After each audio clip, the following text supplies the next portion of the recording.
In fact, the very people who would be enforcing the anti-loitering bill are actually the ones who oppose it the most, and is scheduled to sign autographs from 1:30 to 3 p.m. So some harsh words for a guy that hasn't even been drafted yet. Well, earlier today, the Montgomery County Council proposed a mandatory curfew for teens 18 and younger. While both Democrats and Republicans seem to be okay with using unmanned drones to kill Americans suspected of being terrorists, as the summer gets closer, a fresh group of Maryland Terrapin basketball players prepares to move to College Park. My measuring tape tells me that this Lot 1 spot just barely reaches the 8-foot mark.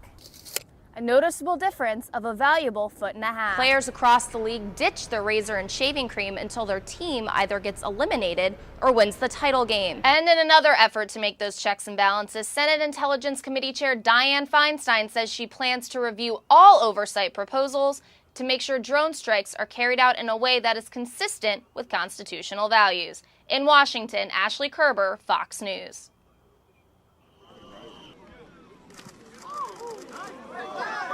He calls himself the one-man gang. Since signing with the Redskins in 2006, Lorenzo Alexander has lined up in 8 different positions for the Burgundy and Gold. Now in the off-season and off the field, he's tackling the role of business owner. Last November, Lorenzo and teammate Kedrick Golston opened a workout facility in Ashburn, Virginia. We do a lot of different things that are around fitness and maybe not your traditional gym atmosphere. He's right. This is no traditional gym. It's a Pilates studio.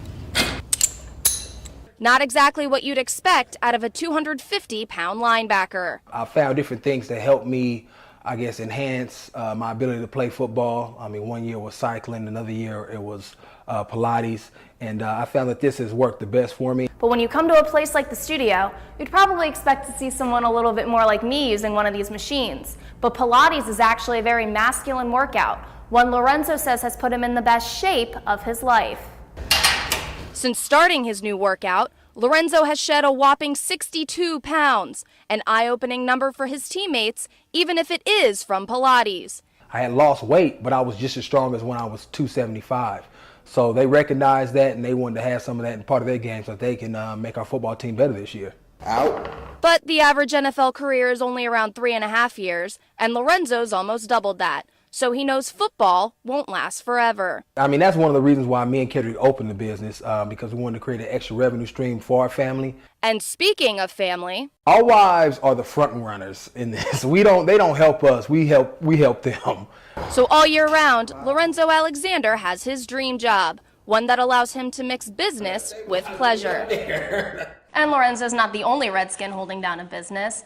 Teammate Chris Cooley opened a pottery gallery in Leesburg, Virginia in 2010. Before being drafted to the Skins in 2004, he was an art major at Utah State. Hello. Just touch that there. He's reality TV's toughest culinary critic. Is that clear? Yeah. You've probably seen one of his classic meltdowns on shows like Hell's Kitchen. They're soggy! They're soggy! It's like they've eaten it and sent it back. Come on, get warm. But now Gordon Ramsay is taking off his apron and holding open auditions for season 3 of his hit series MasterChef. His most recent stop, Washington, D.C. This is an amazing foodie city, and there's a lot of talent here. We'll get to you guys shortly. Contestants gathered outside Trinity University's gymnasium for this amateur cooking competition. Chef Ramsay even did a little meet and greet, leaving a lasting impression on hopefuls like Deborah Massey. I love Gordon Ramsay. He's so sexy right now. But she's just one of the hundreds of locals that lined up to give Ramsay a little taste of D.C., every contestant bringing something different to the table. A whole snapper, whole red snapper with ginger. It's Asian style. Day-boat scallops with a roasted corn chipotle cream sauce. Spaghetti with Chesapeake Bay blue crabs. These are just a few of the mouth-watering dishes that contestants presented to Ramsay and his production crew, hoping their culinary skills will help them advance in the competition. I can cook anything. I know what herbs go with what, and anybody that knows me know I can cook. But I asked the master chef himself what he looks for in a winning contestant, and he said it's about more than just the food. I'm looking for someone that's incredibly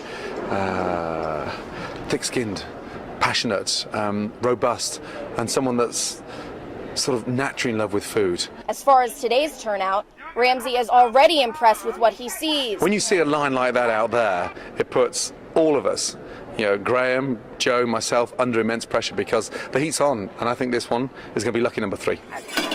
So he's hoping that this season will be MasterChef's most exciting yet. MasterChef! MasterChef! In Northeast, Ashley Koerber, Fox 5 News. It's officially playoff time in the NHL, and life on the ice can get pretty hairy. For the Washington Capitals, once the postseason starts, the shaving stops. I don't plan on shaving again till June 15th, hopefully, but we'll see what happens. It's just one of those things where you like to grow it, and it's exciting. PA announcer Wes Johnson can relate. Capitals. Every year during the playoffs, he takes on the Caps Beardathon Challenge, a whiskers-growing competition that raises money for the Maryland Fuel Fund. It's a way for everybody to get involved in the playoffs and do some good for someone. Here's how it works. Participants pledge to grow out their beards, and the public votes for their favorite 5 o'clock shadow. 92 cents of every dollar donated goes straight to families with heat and home utility needs. When you're playing around May or June, who needs to walk around with a fur coat on your face? But you do it for charity, and you do it for hockey, and you do it for the Stanley Cup. Hoping to stay on the ice as long as possible, players across the league ditch their razor and shaving cream until their team either gets eliminated or wins the title game, an ongoing NHL tradition since the 1980s. It's actually really funny to see the guys that can't grow them try to grow them, because that's always a little embarrassing, I think.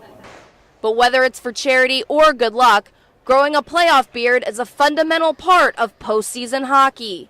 It's just tradition. It's hockey tradition. You always want to do it.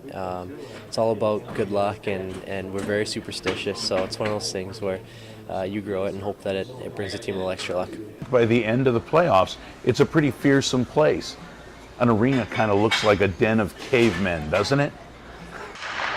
As for the Capitals, they're still looking for their first Stanley Cup title, so it's time to unleash the furry. Ashley Koerber, Terrapin Timeout.